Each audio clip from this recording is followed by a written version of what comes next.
Déjà omniprésent dans nos interactions sociales, le mastodonte américain Facebook voudrait-il désormais se poser en banque centrale privée mondiale? Certains observateurs envisagent cette hypothèse très sérieusement. Officiellement, la multinationale n'a pas encore communiqué ouvertement sur le sujet, mais un certain nombre d'indices, comme le recrutement d'une cinquantaine d'ingénieurs spécialisés, des fuites dans la presse et des tractations avec des entreprises tierces, permettent de savoir que Facebook va mettre en route sa propre monnaie, vraisemblablement cette année. Les enjeux technologiques, économiques et surtout géopolitiques sont énormes, évidemment.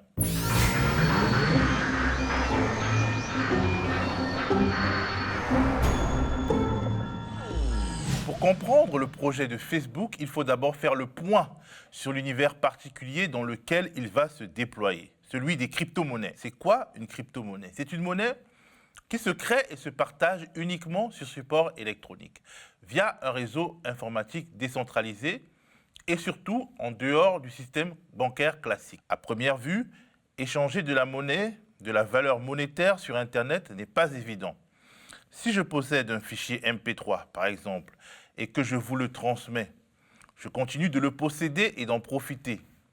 Bien entendu, si l'on veut échanger de la valeur qui se caractérise par sa rareté, un tel usage est impossible. C'est pour cette raison que lorsque vous achetez quelque chose avec votre carte bancaire au supermarché, la transaction est validée par plusieurs intermédiaires. La banque du client, la banque du commerçant et surtout les réseaux Visa et ou Mastercard. Pour se passer de ces intermédiaires, les crypto-monnaies se fondent sur une technologie appelée blockchain. Prenons l'exemple de Bitcoin, la plus célèbre d'entre elles, née après la crise financière de 2008 qui a fait vaciller la confiance de nombreux citoyens vis-à-vis du système bancaire. Bitcoin est un protocole comme Internet qui n'appartient de facto à personne, ni à une banque centrale, ni à une banque commerciale, ni même à une entreprise. Son fondateur est un inconnu, dont le pseudonyme est Satoshi Nakamoto, et il n'est pas le propriétaire du protocole. Bitcoin tourne via un programme informatique public et les transactions sont validées par une infinité d'ordinateurs en réseau.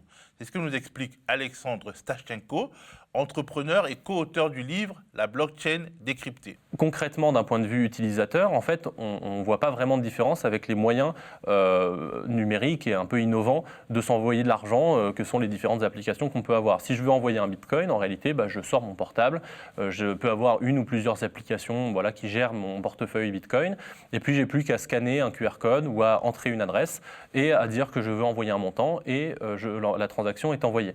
Évidemment, d'un point de vue technique, ça se passe de manière beaucoup plus complexe que cela. En réalité, ce qui se passe, c'est que moi, je vais envoyer une information, une transaction que j'ai signée avec un mot de passe, donc je suis le seul à posséder ce mot de passe. Je vais l'envoyer à un réseau qui est mondial, comme Internet. Internet est un réseau mondial. Ici, c'est à peu près la même chose, on est sur un réseau mondial. Je vais l'envoyer à ce réseau-là. Ce réseau-là va s'emparer de ma transaction et la valider. Par valider, j'entends pas valider qu'on s'en sert bien de cet argent, c'est-à-dire que ce réseau n'a pas de jugement moral à apporter à ma transaction. Ce qu'il fait simplement, c'est qu'il vérifie bien que mon mot de passe a bien signé la transaction, que je suis bien le propriétaire du mot de passe, que je ne dépense pas de l'argent que je n'ai pas eu avant, etc., etc. Prenons Madame X et Monsieur Y. Chacun utilise une clé publique, une sorte d'adresse de boîte aux lettres et une clé privée qui pourrait représenter sa signature. Si Madame X veut donner 100 bitcoins à Monsieur Y, elle initie la transaction en utilisant sa clé privée, puis envoie la somme à l'adresse publique de Monsieur Y. L'ensemble de ces interactions est consigné dans la blockchain, dont tous les utilisateurs peuvent avoir une copie. Cet historique de toutes les transactions effectuées indique la date, le montant, les clés publiques des deux utilisateurs, mais pas leur identité réelle.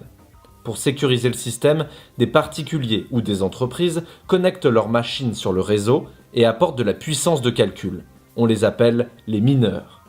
À l'aide de formules mathématiques, ils vérifient dans la blockchain que Madame X possède bien les 100 bitcoins. Une fois vérifiée, la transaction est validée et inscrite de manière indélébile dans le registre. Les mineurs, eux, sont rémunérés par de nouveaux bitcoins et avec des frais de transaction. Ainsi, il est impossible de créer de faux bitcoins ou de dépenser 2 fois le même bitcoin. Les mineurs stopperaient net la transaction après analyse de l'historique du fraudeur. Les mineurs, c'est-à-dire les propriétaires des ordinateurs qui surveillent automatiquement les opérations, sont donc au cœur des crypto-monnaies. Je suis allé à la rencontre de Kevin Teixeira, qui est mineur et propriétaire d'une boutique en ligne qui fournit les mineurs. Il nous raconte comment lui, à partir d'un modeste appartement dans un village du Val d'Oise, est devenu un des innombrables maillons d'une monnaie d'un nouveau type qui veut concurrencer le dollar et l'euro. Courant 2011, j'ai découvert Boink, qui est un logiciel open source qui permet de mutualiser ou de centraliser la puissance de calcul de milliers d'ordinateurs à travers le monde. C'est au travers de cet univers de puissance distribuée que j'ai découvert le Bitcoin, que j'ai eu vent de cette expérimentation, le Bitcoin, qui me paraissait à l'époque très prometteuse. J'ai commencé à pointer mes machines dessus en 2012, à peu près. Historiquement, je fais du dépannage informatique de proximité, donc je répare les ordinateurs des gens ou des petites entreprises. C'est ce que je faisais depuis plusieurs années avant de me consacrer uniquement à la boutique ces 2 dernières années. J'ai créé la boutique du mineur en 2013 à partir d'un constat assez simple. À cette époque, il n'y avait pas ou peu ou très peu de contenu en français. Il n'y avait pas de tutoriel, il n'y avait pas de service d'assemblage ou de configuration, il n'y avait pas tout ça. Donc l'idée première, ça a été quelque part de favoriser l'essor des crypto-monnaies en permettant à chacun, quelles que soient ses compétences techniques, de participer au minage, de participer au réseau, de participer à cet univers des crypto-monnaies, en proposant et en écrivant des tutoriels en français ou en proposant à la vente du matériel spécifique ou en concevant et en commercialisant les premières machines de minage prêtes à l'emploi. Bien entendu, le petit mineur isolé dans sa grange est une figure séduisante dans le milieu geek et libertaire où le Bitcoin s'est épanoui. Mais il y a d'autres types d'initiatives à l'échelle industrielle dans des pays où l'énergie est moins chère, à l'image de la Chine, de l'Azerbaïdjan ou de l'Islande, comme on peut le voir dans cet extrait de l'émission Complément d'enquête. Marco Krohn est un ancien banquier allemand, aujourd'hui à la tête d'une multinationale. Il nous conduit dans le centre névralgique de son entreprise. Un endroit isolé dans la campagne islandaise, ultra sécurisé. Il y a ici environ 15 000 processeurs. Et connectés tous ensemble, ils constituent l'un des ordinateurs les plus puissants du monde. Chacune de ces machines produit des monnaies virtuelles. Nous fabriquons de l'argent. Le Bitcoin et les autres crypto-monnaies représentent-ils aujourd'hui un danger pour le système financier classique ? Autrement dit, le Bitcoin est-il une réussite ? Le 11 avril 2011, un Bitcoin s'échangeait à 96 centimes de dollars. Le 5 avril 2019, un Bitcoin s'échangeait à 4 986 dollars. Ceux qui ont conservé leur Bitcoin depuis le début de l'aventure sont devenus riches, très riches, ce qui n'est pas un très bon signe, comme l'explique Axel Simon de l'ONG française de défense des libertés numériques, la Quadrature du Net. Pour l'instant, Bitcoin a échoué à faire sa promesse, à savoir être de la monnaie qu'utilisent les gens. Bitcoin est victime de son succès, puisque comme la valeur du Bitcoin a monté énormément, les gens avaient tout intérêt à ne pas la dépenser, et plutôt à la thésauriser, à la garder pour pouvoir la revendre plus tard. Donc ça a entraîné une spéculation énorme, et ça fait que les gens ne s'en servent pas comme argent. De tous les jours en tout cas. C'est dans ce contexte de frustration sur un marché déjà labouré par un concurrent dont la stratégie patine que Facebook intervient pour rafler la mise. Le groupe entend se prémunir contre la spéculation en créant une stablecoin, c'est-à-dire une monnaie qui s'appréciera non pas en fonction du marché, mais de la valeur d'un panier de monnaies traditionnelles. De plus, Facebook, fort de ses 2,5 milliards d'utilisateurs, a les moyens de transformer une technologie marginale, underground, en fonctionnalité mainstream et pourrait défier un système bancaire déjà largement discrédité. Depuis les années 70, alors on a l'impression que ça fait depuis toujours, mais c'est assez récent finalement. Depuis les années 70, les banques centrales ont, d'une certaine façon, se sont arrogées le privilège de battre monnaie, et ce sans aucun sous-jacent. C'est-à-dire qu'avant, on avait un sous-jacent qui était un métal précieux, l'or ou l'argent ou un autre métal. Et quand on avait un dollar dans la main ou un franc ou n'importe quoi, généralement, il y avait écrit sur le billet $1 qu'on peut retirer en argent ou en or auprès de la Banque centrale. Depuis les années 70, on n'est plus sur cette base-là et les banques centrales peuvent faire ce qu'elles veulent, littéralement. Donc elles peuvent émettre de la monnaie comme elles veulent, comme elles l'entendent, autant qu'elles veulent. Ce que, évidemment, la Fed ou la BCE ou d'autres banques centrales ne se privent pas de faire. Et donc, mécaniquement, le dollar est devenu une sorte de monnaie mondiale étalon. Et maintenant, lorsqu'on a 1 euro, en fait, on se demande combien de dollars ça vaut, au lieu de combien de onces d'or ou de kilos d'or. L'entrée de Facebook dans ce monde-là est extrêmement intéressante parce que depuis les années 70, c'est finalement le premier élément de concurrence qui vient attaquer les monnaies. Alors, de la même façon que les entreprises de télécommunications ou la Poste se croyaient toutes invincibles lorsqu'Internet est arrivé, elles disaient non, le courrier c'est impossible qu'on puisse passer de la Poste, et l'email évidemment est passé par là. De la même façon aujourd'hui, les banques centrales et les banques réagissent en disant la monnaie c'est quelque chose d'intouchable, on ne peut pas la concurrencer. Eh bien, Facebook vient d'une certaine façon, jeter un pavé dans la mare et dire moi si, j'ai envie de faire ma monnaie, moi si, j'ai 2,5 milliards d'utilisateurs, donc je suis le plus grand pays du monde, et si demain les gens utilisent ma monnaie et qu'ils s'en servent pour mes services et qu'ils ne retournent plus jamais dans le monde des monnaies traditionnelles, eh bien ça s'appelle une monnaie, que vous le vouliez ou non.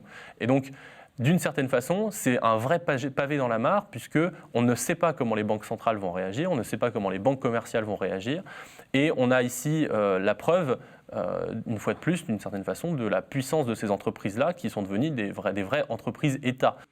Les banques centrales qui ont eu jusqu'ici le monopole de la création monétaire se laisseront-elles faire? Que peuvent vraiment les États ou les regroupements d'États contre la future monnaie Facebook, le futur Facebook Coin? On a du mal à réguler les GAFA. Pourquoi? Parce que les GAFA sont plus puissants aujourd'hui que la plupart des États quand ils sont pris au niveau individuel. C'est une des raisons, en tout cas particulière, pour laquelle certains politiques parlent de pertinence de zone économique. Quand on dit il faut qu'on ait plus d'Europe, entre guillemets, c'est parce qu'on peut considérer, à tort ou à raison, après c'est un autre sujet, mais à tort ou à raison, que l'Europe, c'est le bon niveau parce qu'on est 500 millions, parce qu'on a un gros PIB, on génère beaucoup d'emplois, etc. Donc on peut discuter avec Facebook et leur imposer une certaine régulation.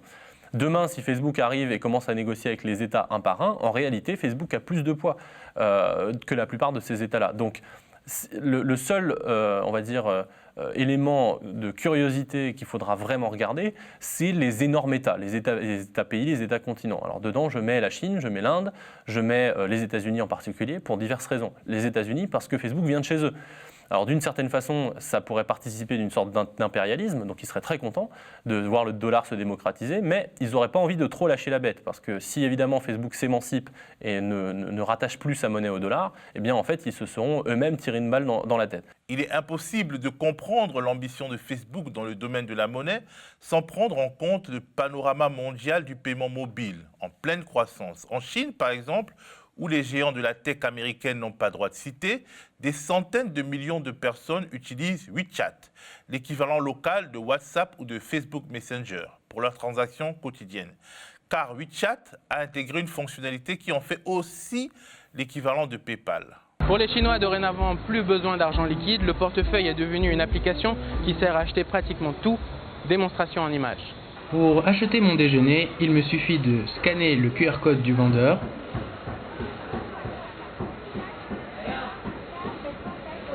d'entrer le montant exact et de confirmer avec mon code. L'Afrique aussi connaît une expansion fulgurante du paiement par mobile via des outils créés par des compagnies de télécommunications. Près de la moitié des utilisateurs de ce qu'on appelle le mobile money se trouvent sur ce continent où le taux de bancarisation est extrêmement bas. En réalité, Facebook a déjà engagé sa stratégie d'entrée dans l'univers du paiement mobile, et ce, via sa filiale WhatsApp, rachetée pour 19 milliards de dollars en 2014. En Inde, on peut déjà transférer de l'argent de son compte à un autre compte, y compris en dehors de sa propre banque, directement via la fonctionnalité WhatsApp Payments. Une fonctionnalité qui est sur le point d'être implémentée au Brésil et au Mexique. On peut donc se demander pourquoi vouloir créer à tout prix quelque chose d'aussi compliqué qu'une crypto-monnaie. Pourquoi ne pas se contenter de la toute nouvelle fonctionnalité de paiement de WhatsApp et l'étendre à ses plus de 2 milliards d'utilisateurs? Parce que Facebook veut se donner les moyens de court-circuiter les intermédiaires comme Visa ou Mastercard ou comme les entreprises spécialisées dans les très rentables transferts d'argent internationaux avec leur corollaire, le risque de change entre monnaies. Mark Zuckerberg a aussi dans son viseur les banques commerciales et les banques centrales qui peuvent être très défaillantes dans de nombreux pays. Il faut vraiment sortir de ce biais pays développé qu'on peut très souvent avoir concernant Facebook et concernant Internet de manière générale et les autres pays en ce qui concerne la monnaie. Mais globalement, si je fais une caricature rapide, des monnaies stables dans le monde, bon, à part le dollar, l'euro, le pound et peut-être une ou deux autres, il n'y en a pas vraiment beaucoup. Et puis des pays dans lesquels les gens ont des comptes en banque, eh bien, il n'y en a pas vraiment beaucoup. Donc en réalité, évidemment, ce sont des énormes zones avec une opportunité monstrueuse pour beaucoup d'acteurs de venir remplacer des acteurs financiers traditionnels qui ne se sont pas imposés ou en tout cas implantés. Alors par exemple, c'est pas forcément Facebook n'est pas le seul à faire ce genre de choses. Orange le fait dans un certain nombre de pays d'Afrique. Il y a beaucoup d'entreprises qui essayent de s'approprier cette part du gâteau. Mais effectivement, Facebook va d'abord probablement regarder dans les pays en développement où la financiarisation est reculée. Et on rappelle également que la base d'utilisateurs de Facebook, ce n'est que 25% en Amérique du Nord et en Europe. Donc finalement, il y a 75% des utilisateurs de Facebook qui sont potentiellement dans cette situation-là, où ils aimeraient bien avoir un moyen de paiement numérique facile, utilisable sur tout ce qu'ils utilisent quotidiennement, c'est-à-dire WhatsApp, c'est-à-dire Facebook, Messenger et autres. Et si demain, une société était capable de leur proposer ce service financier-là, eh bien, il y en a beaucoup. Prenons un cas extrême, mais je pense qu'il y a beaucoup de Vénézuéliens aujourd'hui qui seraient contents d'utiliser Facebook Coin plutôt que le bolivar local. On peut tout de même se poser une question. Cette extension du domaine de Facebook est-elle souhaitable? Les États doivent-ils jouer le jeu des crypto-monnaies open source, comme Bitcoin, justement, pour éviter de se faire déborder par Facebook? Le Gram, la crypto-monnaie à venir de Telegram, le challenger de WhatsApp. Le Gram, donc, qui a été créé par un dissident russe visiblement plus soucieux de la vie privée que Mark Zuckerberg, représente-t-il un espoir? À mon avis, le cœur de ce qu'il faut avoir en tête, c'est plutôt autre chose. C'est qu'en tant qu'État, j'allais dire non américain d'une certaine façon, il faut se reposer la question surtout de quelles sont les alternatives. On peut avoir d'un côté le Facebook Coin, le Telegram, enfin le Gram, etc., qui sont des monnaies finalement quand même privées, donc contrôlées par soit un petit nombre de personnes, soit une personne toute seule, et qui donc peut imposer sa volonté au reste du monde. Soit on a un réveil, un sursaut des banques centrales traditionnelles qui se disent « Eh bien, je veux proposer les mêmes services que ce que permet de faire une crypto-monnaie, c'est-à-dire de la transaction en ligne, de la monnaie centrale accessible sur mon téléphone, etc. Et il faut qu'elle se réveille très très rapidement et qu'elle propose un service compétitif. Ça, on peut en douter, mais ça reste une possibilité. Mais en fait, la troisième voie qui reste explorable d'une certaine façon, c'est de se dire « Est-ce qu'on ne préférerait pas avoir une sorte d'étalon or numérique qui ne soit pas contrôlé par qui que ce soit. Et en l'occurrence, on retombe sur les crypto-monnaies dont on parlait au début, c'est-à-dire Bitcoin, Ether, etc., qui sont des réseaux publics. Donc moi, je me mets à la place, par exemple, du gouvernement, je ne sais pas, du Zimbabwe. Je pourrais préférer avoir un étalon or et que les gens dans mon pays payent en étalon or, quitte à faire une croix sur ma monnaie qui, de toute façon, a un demi-million de % d'inflation, plutôt que d'utiliser la monnaie d'un autre pays qui me soumet directement à leurs moindres caprices, qui me met dans une situation délicate au niveau commercial, etc. etc. Donc il y a un vrai intérêt, je pense, pour ces pays-là à se considérer cette troisième voie. Mais on n'est pas obligé de prendre l'exemple du Zimbabwe ou du Venezuela. Je pense que d'un point de vue même français, allemand, anglais, espagnol, on peut largement se dire que c'est préférable d'avoir un étalon or international non national.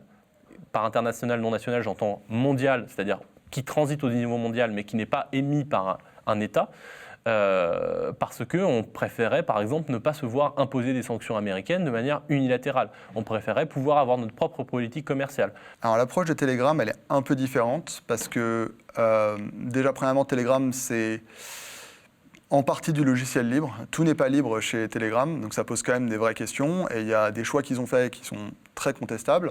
Mais fondamentalement, il y a une différence, c'est qu'une partie de leur infrastructure est libre et donc sous le contrôle des utilisateurs. Pas toutes, donc c'est un vrai problème, mais une partie. Deuxièmement, leur volonté de faire une crypto-monnaie, elle est beaucoup plus proche de ce qu'on a vu dans le reste du monde des crypto-monnaies, de ce que j'en sais.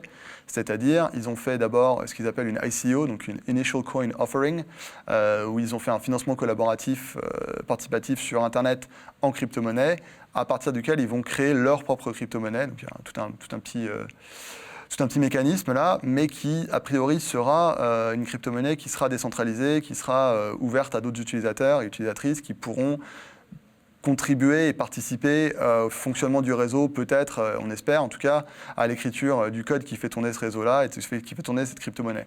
Donc c'est une approche qui est un peu différente. Facebook, à l'heure actuelle, on en sait encore très peu, mais il y a une approche, Facebook c'est un groupe qui est éminemment centralisateur, qui essaie de tout faire de manière centralisée, quitte à couper du réseau Internet dans certains cas, je dis ça au sens où ils essaient de vous garder à l'intérieur de Facebook plutôt que de vous encourager à sortir de Facebook.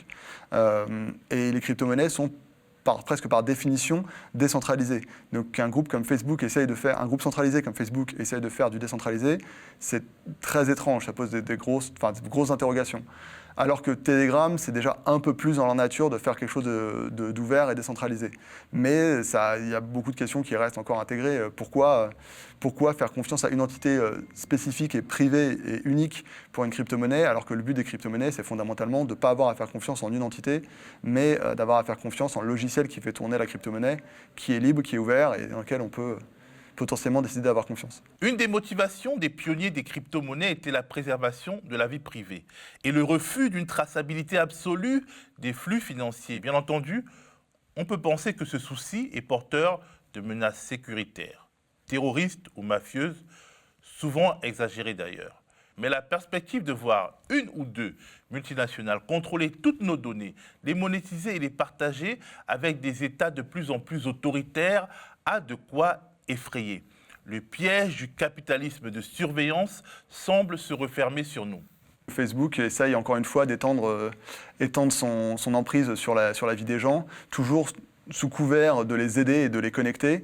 Mais maintenant, ils font déjà l'intermédiation dans les relations personnelles, ils font l'organisation des événements, ils font l'accès à l'information, ils ont une grosse main dans tout ce qui est...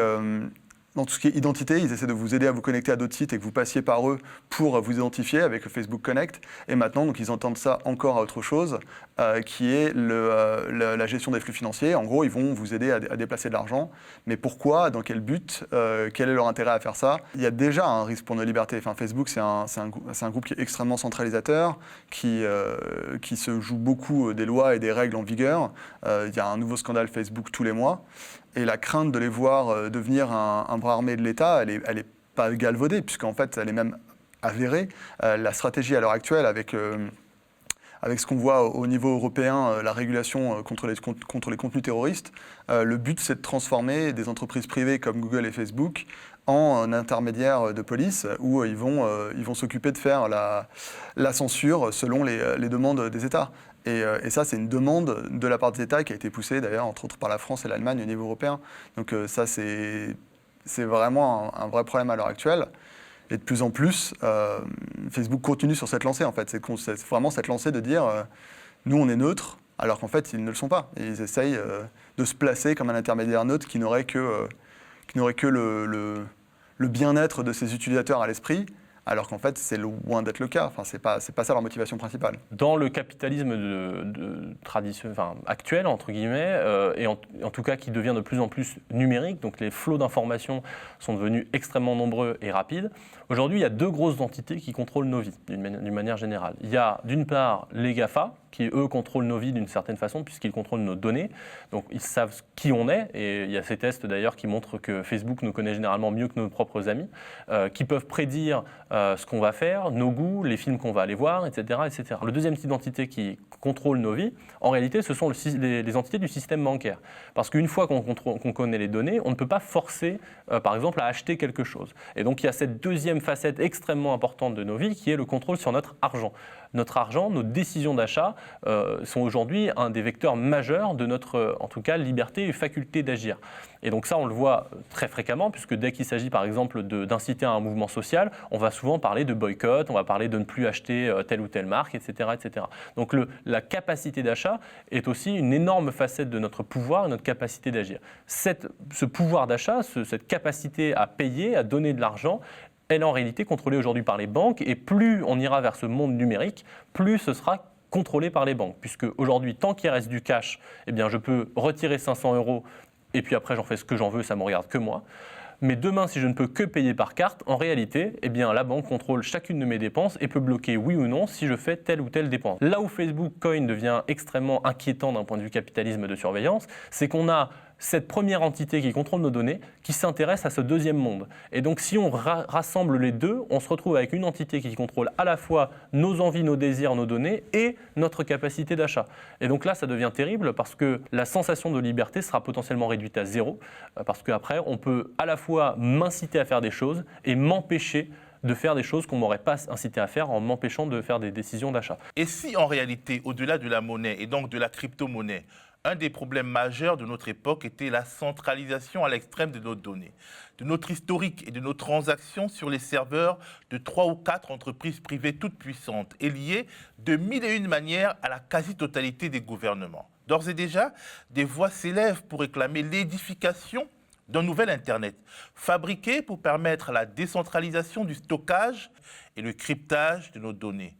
Des données dont nous aurions enfin le contrôle et que nous pourrions choisir de garder, de donner pour faire avancer la science par exemple, ou même de vendre. Est-ce que c'est parce qu'elle anticipe cette métamorphose, cette sorte de retournement que la firme californienne communique désormais sur des concepts comme la blockchain et la crypto-monnaie? Facebook met-il en place les éléments de langage, peut-être cosmétiques, qui lui permettront de digérer le changement à venir avant d'être digéré par lui?